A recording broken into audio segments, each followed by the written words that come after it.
तो hello everybody and welcome back to Premier Pro mastery course. ये है skills pro और यहाँ पर हम लोग सीखते हैं money making skills to make our everyday life better. Premier Pro जब आप सीख रहे होते हो तो कुछ टर्म्स आपको बार बार रिपीट होंगे। क्या है ये टर्म्स, उनको हम पहले ही एक्सप्लेन कर लेते हैं। सबसे पहला जो टर्म है जो आपको बार बार देखने को मिलेगा वो है बिन। आपने अगर कुछ ट्यूटोरियल्स पहले से देख रखे हो तो आप बिन के बारे में जानते होंगे। बिन क्या है? तो बिन प्रीमियर प्रो का फोल्डर स्ट्रक्चर है, जैसा कि आपके कंप्यूटर पे होता है। जैसे कि मैं यहाँ पे अपने प्रीमियर प्रो को ओपन कर लिया मैंने और मैं यहाँ प्रोजेक्ट पैनल में आ जाता हूँ। अगेन राइट क्लिक करूंगा तो यहाँ पे न्यू बीन क्रिएट करने का ऑप्शन आ रहा है और बाय डिफॉल्ट इसका नाम बिन होता है, लेकिन आप इसको कोई भी नाम दे सकते हो। मैं एंड प्रेस करके इसको क्लिक करूंगा तो मैं इसका नेम चेंज कर सकता हूँ। तो मैं इसे नाम दे देता हूँ फुटेज। प्रीमियर प्रो का जो फोल्डर स्ट्रक्चर है वो कंप्यूटर के फोल्डर स्ट्रक्चर की तरह ही काम करता है। हम कितने भी चाहे फोल्डर्स बना सकते हैं, हम फोल्डर के अंदर फोल्डर्स बना सकते हैं। जैसे कि मैं इस बिन फुटेज के अंदर एक, जब मैंने इसे ऐसे कर रखा है तो इसका मतलब ये ओपन है, नीचे की तरफ है। तो अब जब मैं इसे एक नया बिन क्रिएट करूंगा, सॉरी जब ये ऐसे है राइट साइड में तो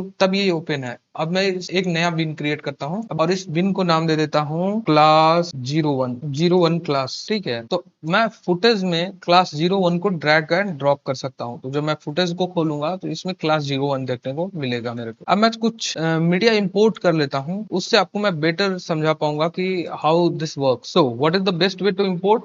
सबसे पहले आपको अपना फोल्डर अपने कंप्यूटर में खोल लेना है और ऐसे छोटा बना लेना है। अगर आप विंडोज 11 पे काम कर रहे हो तो ये काफी इजी होता है। आपको इसको इससे छोटा, इसे मैक्सिमम में खुलता है और मैं इसे क्या कर सकता हूँ, यहाँ से क्लिक करके छोटा बना लेता हूँ और इसको ड्रैग एंड ड्रॉप कर देता हूँ। तो ये काफी काफी कन्वीनियंट वे है चीजों को इंपोर्ट करने का। दूसरा तरीका है, अगर मैंने मीडिया इंपोर्ट कर रखा है तो बिन कैसे क्रिएट करूंगा? तो दूसरा तरीका है बिन क्रिएट करने का। मैं यहाँ पे जाऊंगा और मैं जितने भी मीडिया फाइल्स है उसको सेलेक्ट कर लिया मैंने और यहाँ पे new bin from the selection click करूंगा, राइट क्लिक करूंगा तो ये हमारा खुल जाएगा और यहाँ पे मैं नाम दे देता हूँ पिक। ठीक है, ठीक है, ये हमारा फोल्डर स्ट्रक्चर है जैसा कि हमारे कंप्यूटर पे होता है। ये बिल्कुल ही आपके कंप्यूटर के फोल्डर स्ट्रक्चर की तरह है, लेकिन इसमें डिफरेंट क्या है कि ये प्रीमियर प्रो सॉफ्टवेयर में चीजें हो रही हैं। हम जो चीजें इंपोर्ट कर रहे हैं तो हम जैसे क्या कर रहे हैं, आपके कंप्यूटर में जो भी फाइल है उसको मैं अपने सॉफ्टवेयर में इंपोर्ट कर रहा हूँ और उस पर काम कर रहा हूँ। इससे उस फाइल से कोई मतलब नहीं है। अगर मैं यहाँ पे वो फाइल डिलीट करता हूँ तो वो फाइल वहां पे डिलीट नहीं होगी।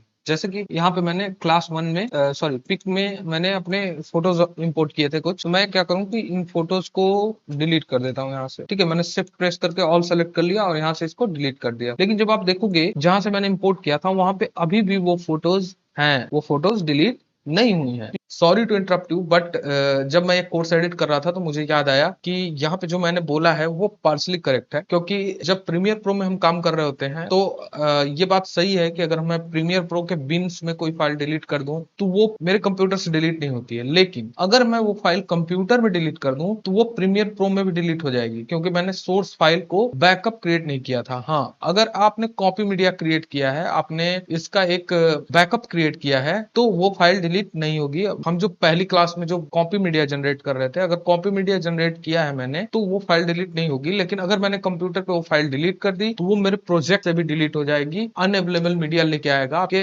कंप्यूटर स्क्रीन पे। ठीक है, तो इस बात को ध्यान में रखना है।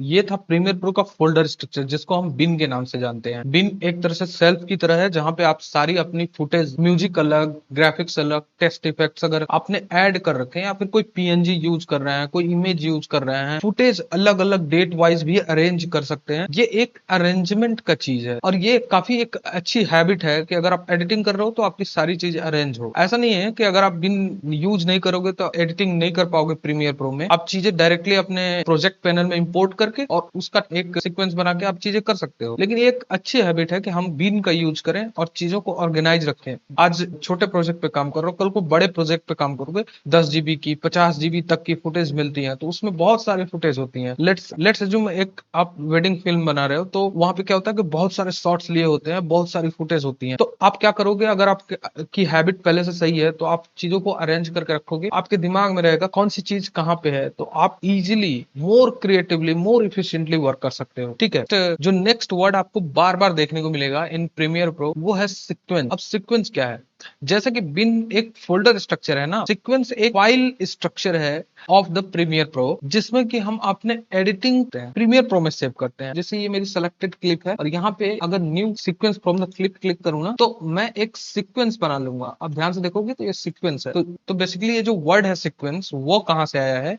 वो आया है, अगर आप फिल्मों में देखोगे तो जो फिल्म होती है वो कई सीक्वेंस में शूट होती है। जैसे उसका इमोशनल सीक्वेंस अलग होता है, उसका फाइट सीक्वेंस अलग होता है, और बहुत सारे सीक्वेंस होते हैं, उसमें म्यूजिक अलग होगा। सीक्वेंस क्या होता है? बेसिकली बहुत सारे सीन्स मिलके एक सीक्वेंस बनाते हैं। जैसे मैं बहुत सारे क्लिप्स जो हैं उनके ग्रुप को, जिसमें कि उनकी एडिटिंग भी सेव है, उसको मैं सीक्वेंस कहूंगा। अब मैं यहाँ पे बहुत सारे सीक्वेंस बना सकता हूँ और उसको अलग अलग टाइमलाइन पे एडिट कर सकती हूँ। मैं इसे क्लिक कर लेता हूँ तो ये टाइमलाइन पे ओपन हो गया। मैं लेट्स अज्यूम इसको थोड़ा सा इफेक्ट कंट्रोल में जाके सेलेक्ट कर देता हूँ और इसे थोड़ा सा स्केल कर देता हूँ। ठीक है, जैसे कि ये यहाँ पे ऐसे था और ये यहाँ पे फिर ऐसे हो जाएगा। ठीक है, ये यहाँ पे यूं हो जाएगा। ठीक है, तो आप यहाँ पे देखो ध्यान से, ये कुछ ऐसा मैंने एनिमेशन क्रिएट कर दिया, या फिर मैं कोई टेक्स्ट इफेक्ट ऐड कर दिया, यहाँ पे XYZ। ठीक, मैंने टेक्स्ट इफेक्ट ऐड कर दिया। अब जब मैं ध्यान से देखोगे तो इसे बंद कर देता हूँ सीक्वेंस को। ठीक है,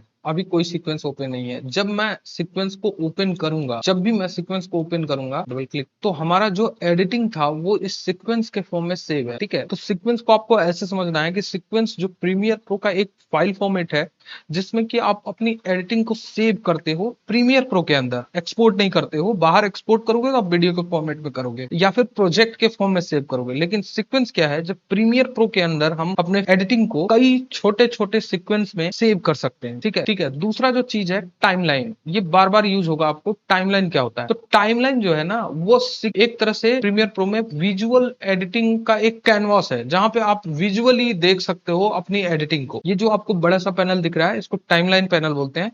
और यहाँ पे आप अपनी विजुअली अपने चीजों को देख सकते हो, जो भी एडिटिंग आपने की थी। जैसे मैंने अभी इसको मैं कट कर देता हूँ, जब ही मैं इसको क्लिक करूंगा तो इसमें जो एडिटिंग मैंने की थी इस सीक्वेंस में, वो इस सीक्वेंस टाइम लाइन पे दिखने लगेगी। ठीक है, जैसे मैंने इसमें जूम इफेक्ट डाला था, यहाँ पे जूम इफेक्ट है, टेक्स्ट इफेक्ट आ रहा है, ऐसे ऐसे ऐसे ऐसे। ठीक है, तो ये काफी इजी प्रोसेस है। ठीक है, आई होप आपको ये 3 टर्म्स क्लियर हो गए होंगे। Let me repeat for you again. What is the bin? Bin is the folder structure of Premier Pro. Sequence एक फाइल फॉर्मेट है जिसमें कि हम अपनी एडिटिंग को प्रीमियर प्रो के अंदर सेव करते हैं। ठीक है, और टाइमलाइन जो है वो एक विजुअल कैनवास है, जहां पे हम अपनी एडिटिंग को देख सकते हैं। ठीक है, आई होप आपको ये क्लियर हो गया।